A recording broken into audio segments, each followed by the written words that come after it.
जय श्री गुरुदेव। मेरा नाम राशिव है और मैं एक सिद्ध योग साधक हूँ। पिछले कई वर्षों से मैं सत्संग कर रहा हूँ, लेकिन जो भी सत्संग मैं कर रहा था वो मैं अपने परिवार के अंदर ही कर रहा था। मतलब जो सिद्ध योग साधक हैं, गुरु भाई गुरु बहनें हैं, उनके संपर्क में या उनके साथ ही सत्संग था। मैंने कभी अपने आप को बाहर प्रोजेक्ट नहीं किया, दुनिया के सामने प्रोजेक्ट नहीं किया। लेकिन पिछले करीबन 2-3 महीने से मैं अपने आप को बाहर लाया हूँ। अगर आप आध्यात्मिक जिज्ञासु हैं तो मैं आज आपको एक ऐसा रहस्य बताऊंगा जो गुप्त रहस्य है।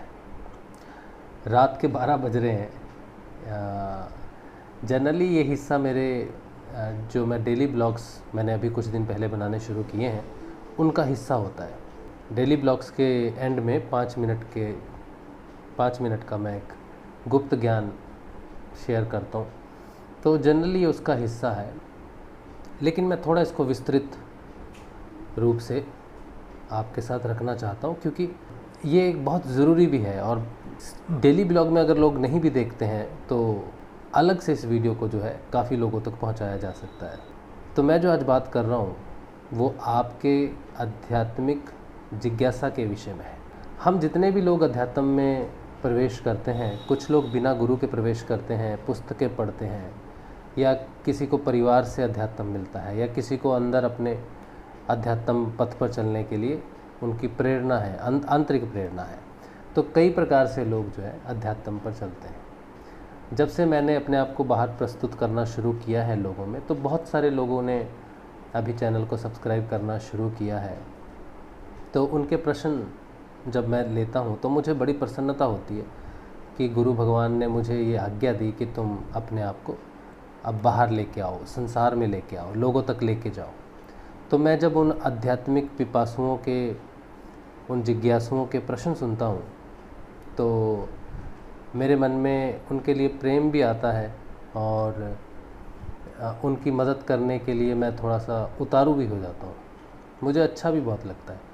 उनके प्रश्न मेरे लिए ऊर्जा का कार्य करते हैं। जैसे किसी को भोजन खाने से ऊर्जा मिलती है, वैसे ही मुझे आध्यात्मिक प्रश्नों से ऊर्जा मिलती है।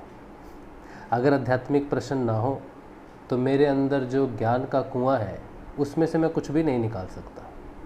जिज्ञासा के बिना ज्ञान की प्राप्ति असंभव है।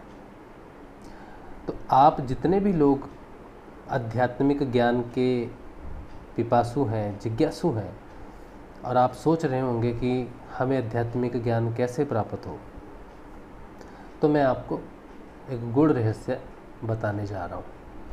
जब हम कोई आध्यात्मिक पुस्तक पढ़ते हैं तो वो आध्यात्मिक पुस्तक 2 प्रकार की होती है।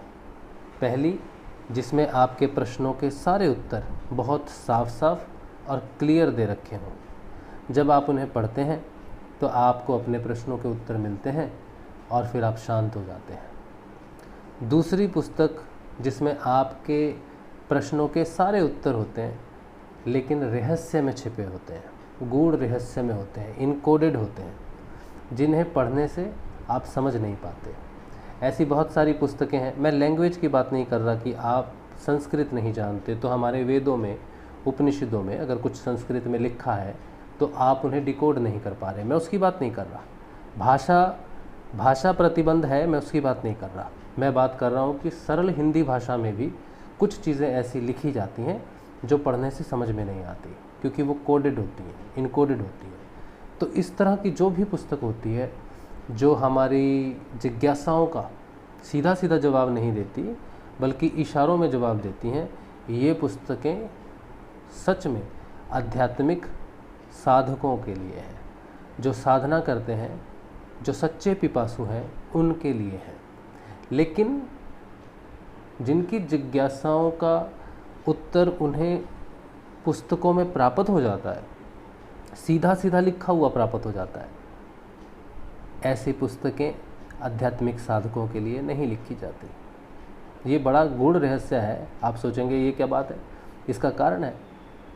इसका कारण ये है कि आध्यात्मिक ज्ञान दिया नहीं जा सकता, ना तो बोल कर दिया जा सकता है, ना ही लिख कर दिया जा सकता है। अगर किसी ने लिखकर आपको कुछ समझा दिया है या बोलकर आपको कुछ समझा दिया है तो उसने आपको आध्यात्मिक ज्ञान नहीं दिया है। ये गूढ़ रहस्य है। जो कुछ भी आप सुन रहे हो, जो कुछ भी आप पढ़ रहे हो, देख रहे हो, वो आध्यात्मिक ज्ञान के साथ संबंध नहीं रखता है। अब जो पुस्तकें पढ़ने से भी समझ में ना आए, गूढ़ रहस्य की हो, वही पुस्तकें आध्यात्मिक पुस्तकें हैं।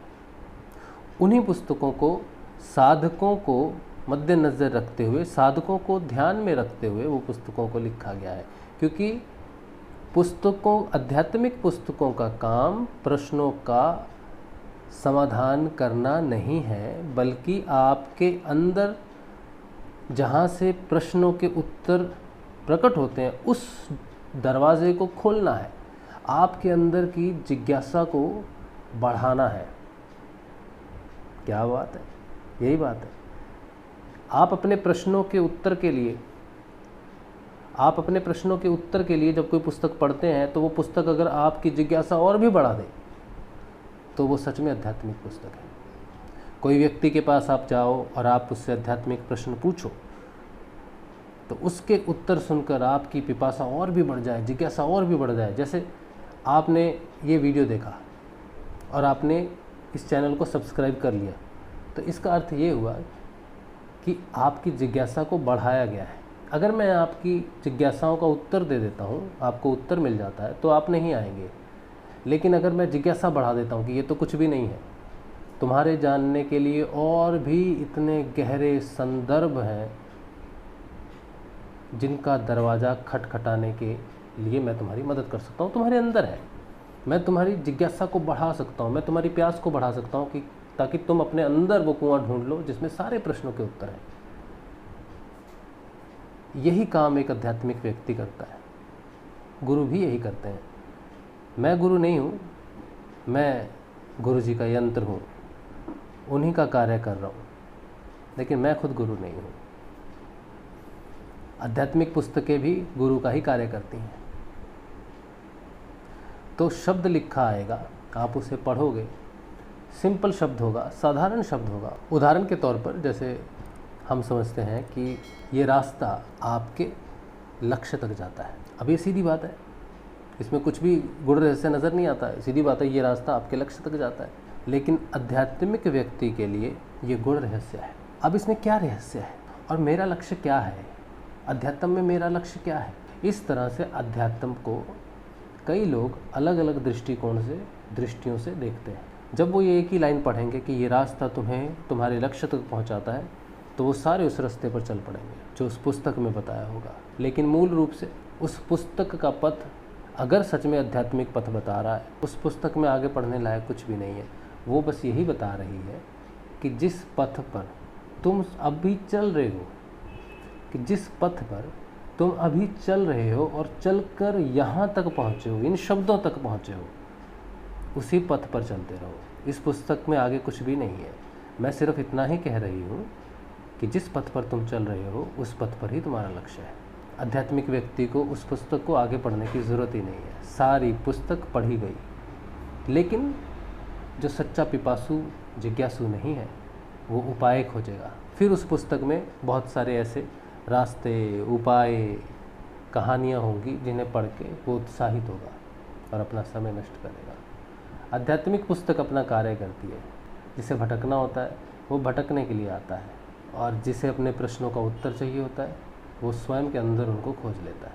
इसीलिए कहा जाता है कि ज्ञान पुस्तकों में नहीं है, ज्ञान वेदों में, ग्रंथों में, पुराणों में नहीं है, ज्ञान तो तुम्हारे अंदर है। तो जितने भी हमारी आध्यात्मिक पुस्तकें हैं वो रहस्यवादी हैं, वो तुम्हारे अंदर खुलती हैं। सारी पुस्तकें तुम्हारे अंदर खुलती हैं, बाहर कोई भी पुस्तक नहीं खुलती। बाहर तो बस इशारा है। तो आज का ज्ञान कि सच्ची आध्यात्मिक पुस्तकें जिज्ञासा शांत नहीं करती, बल्कि जिज्ञासाओं को बढ़ाती हैं, ताकि हम अपनी खोज को बढ़ा सकें, क्षमताओं को बढ़ा सकें, साधना को तीव्र कर सकें। ज्ञान का कुआं अंदर ही है, आपको खोदना होगा उसको। चलिए, तो ये आज का ब्लॉग भी है और आज का शॉर्ट वीडियो भी है, रहस्यवादी वीडियो भी है। उम्मीद है कि आपको मेरी बातें जो है वो अध्यात्म से जुड़ी लगें, और अगर ऐसा है तो चैनल को सब्सक्राइब कीजिए, क्योंकि ज़रूरत है चैनल को बढ़ाने की ज़रूरत है। जय श्री गुरुदेव।